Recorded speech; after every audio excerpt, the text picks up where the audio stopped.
morning, good afternoon, and good evening, depending on wherever you are watching us from. It's another edition of Politics on the Street. You can subscribe to our YouTube channel, like our videos, share, comment for more political discourse. Pastor, the Chief of Defense Staff, Musa, has said that he is ready to defend Nigerian military. Also, in that interview, he said he is ready. In that same interview, he said he is ready to tender evidences against Simon Ekpa, and that Simon Ekpa should, he said, with the help of international community, that the Finnish government should help them please repatriate Simon Ekpa back to Nigeria. That the Finnish government cannot undo Simon Ekpa the way they can undo Simon Ekpa. Pastor, how can you react to this, sir? Point of correction. Good morning, good afternoon, good evening, and good night, wherever you are watching us from. I remember humble self-evangelist Benjamin Johnson is the only Biafran evangelist that speaks the truth and nothing but the truth. And I am happy the way CDS Musa is coming out smoking. Congratulations, CDS. God bless you. Kudos to you. I am happy that you can come out boldly now to face Simon Ekpa in ICC to defend the military image and the repatriation of Nigeria, Simon Ekpa to Nigeria. But before I proceed on that angle, I want to talk some issues based on the military aspect of it. CDS Musa, you are complaining that you are ready now to defend the military, not Nigeria.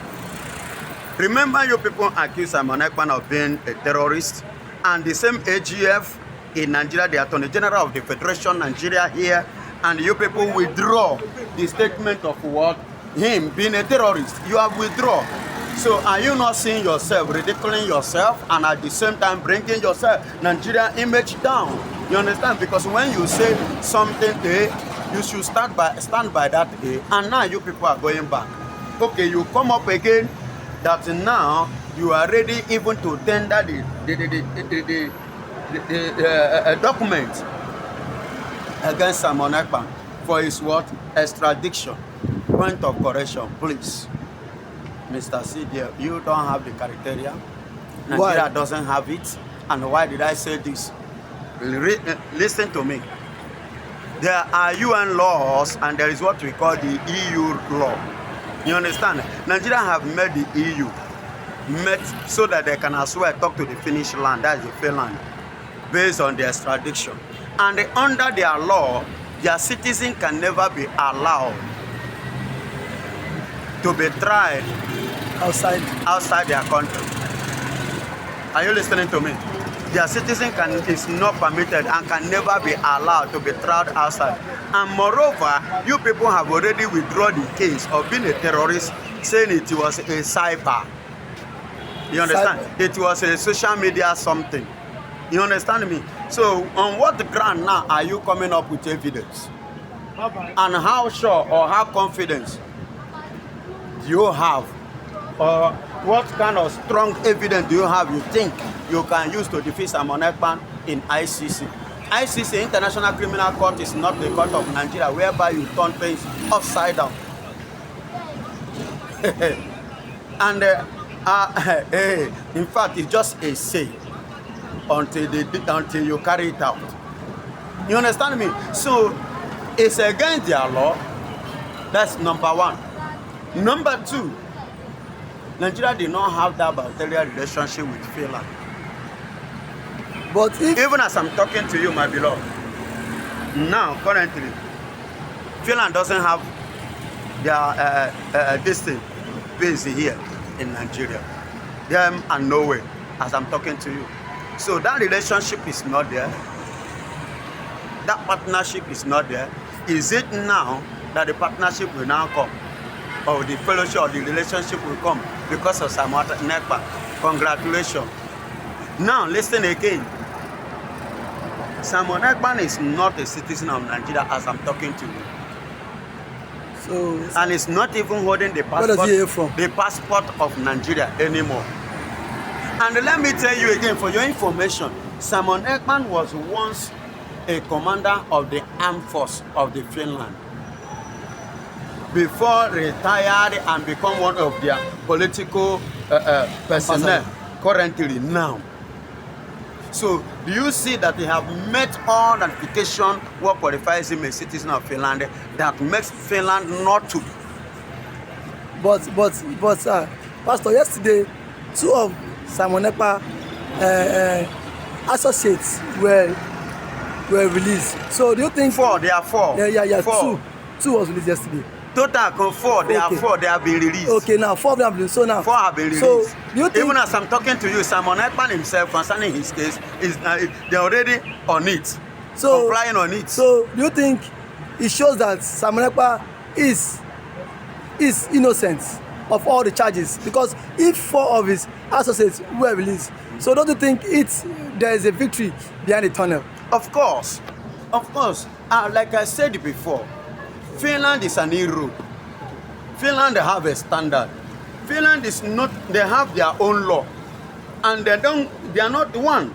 They are not the people that can go against their own personal law. They have their own country law. As a sovereign nation, mind you. And there are many things that we play against Nigeria extraditing Simon Ekpa. One, you must be a nation that regard the law. So you must be a nation that value life. You must be a nation, you understand me, that respect human rights. And if you watch all these things that value both life, if you watch all these things, in Nigeria, cow is more important than a human being. Nigeria doesn't value life, and they don't value law, and they don't value human rights. The Europeans, the UN, the ICC, they value all these things. You know, you see, all these things that we play against Nigeria and against CDS Musa, if any eventuality comes that he will finally appear in the ICC to start with. You get it now. And let me tell you, for your information again, another thing that we play against Nigeria or playing against CDS Musa and Nigeria too, let me mention this. Every country under the law have rights. The citizens have their right to do protest. Okay. It is their right. And that is the only way to remove president or to correct presidents of a country. Nigeria is not the first country to go on rally or on protest. And moreover, the current president now, the President Bola Ahmed Tinubu, was once part of the people who organized protests during Jonathan regime. There are many people dance in Ojota, dance everywhere in Nigeria when he increased fuel to 120 per liter in order to remove subsidy. Am I right? Yes, very true. In this very country and our very watch. The same man now see the price of fuel today. You understand? If people should rise up for protest, it shouldn't be angry. Because what goes around comes around. You understand me? You see all these things, and let me tell you again, those 8 years, 9 years, 10 years, 11 years that protested and was arrested and detained for 90 days, no food, which many of them collapsed in the court when they were brought out, when they were taken to the court. Some of them collapsed, they fainted, you understand? And which the first judge stood up. He couldn't handle that case. He stood up and walked away. All these things are playing against Nigeria constitution, and it will play against Nigeria when it comes to International Court of Justice. All these things are playing against. Yes, because Oyibos are watching it. Yeah, I could remember somebody like the very dark man. They carried it up, not only him, with other human rights activists. The thing went viral.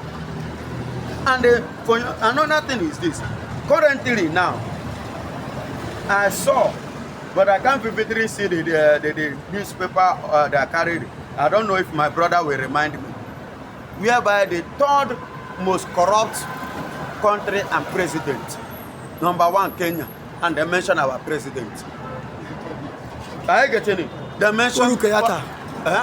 That's Kenya president. Uhuru Kenya Kenyatta. president, #1, followed by our Nigerian president, Bola Ahmed Tinubu. All these things is not giving a good reputation of the country.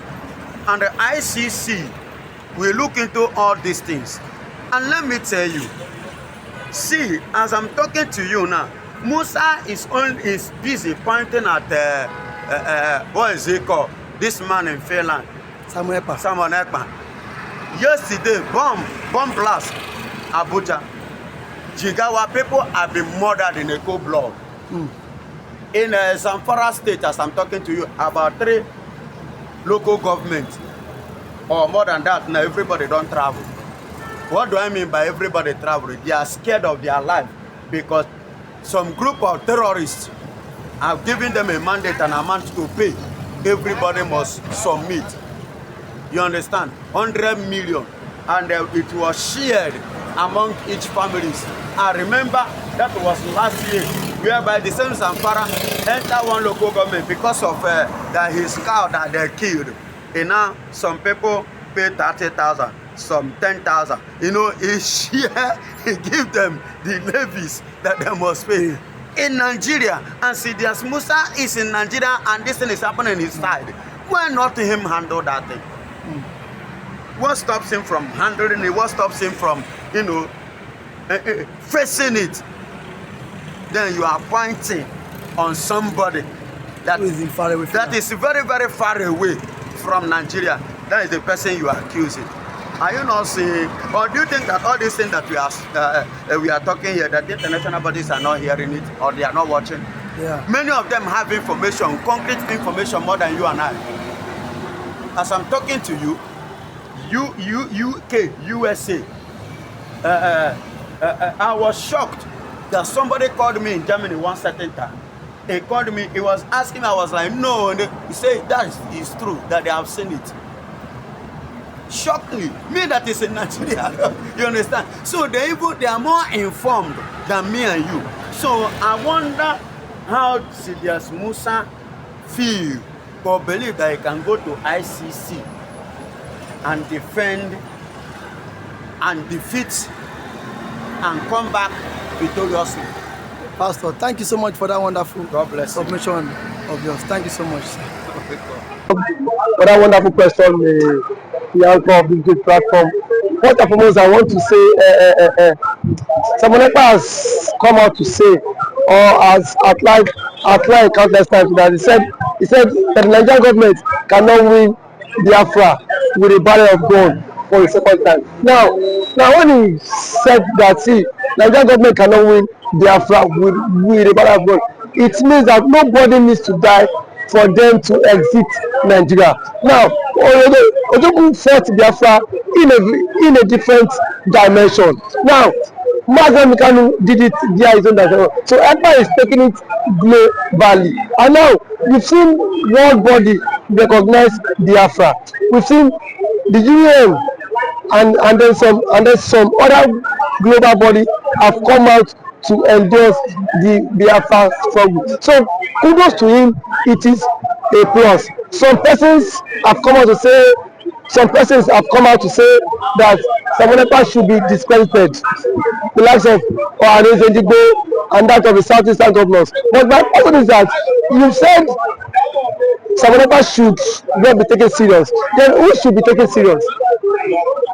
The government who is not willing to protect our people? Is it the people who have refused to speak up when the Igbo man has been marginalized in the country?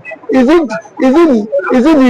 the same governors who have become a tools in the hands of their Fulani master? So for you to even have a character like Simon Ekpa and nnamdikanu to have come out to say enough is enough, that we are tired of this contraption called one Nigerians. It shows that these people have this mindset that, see, they can no longer be the slave. So for him to have even gone as far as to hire lobbyists that will speak on behalf of Biafra in the world in the UN summit, to me it's a plus, and that alone, the voice of Biafrans will be heard globally, and the voice of an Igbo man is also being heard globally. Now let me take it back the line. When Southern Sudan and South Sudan wanted parted ways, nobody killed each other. Nobody go through the route of violence. it was done amicably. So Simon Ekpa is doing it amicably for him to convince world leaders that this thing is possible, and why the government of the day, the present government of Nigeria, are not seeing it that way. Thank you. You can also Should the government, should the Nigerian government be worried about this? why would they be worried? The same people have sent assassins to kill Simon Ekpa. Now only he has escaped. So see, one thing about it is that the government of the day, they are panicking. There's panic. You know what it is now? So a particular tribe, a major tribe, to exit your country. You know how an Igbo man is. You know the investment of an Igbo man is in the country. Now imagine in Nigeria without an Igbo man. Let's just imagine that. I mean, dominance. That means the Hausa man would now dominate virtually every government percentage in Nigeria. So now the reason why the Igbo man is still believe that's in Nigeria is because the Igbo man is still in the contraption called Nigeria. But eventually, if the Igbo man leaves, my brother, the Igbo man will know the true meaning of Nigeria, and then we don't know who owns Nigeria. Just like what Angobula said, he said they are not scared of the Igbos parting, exiting Nigerians. That was what he said. He said they are not scared. Indirectly, that means the other tribe would not have sense of belonging in the country.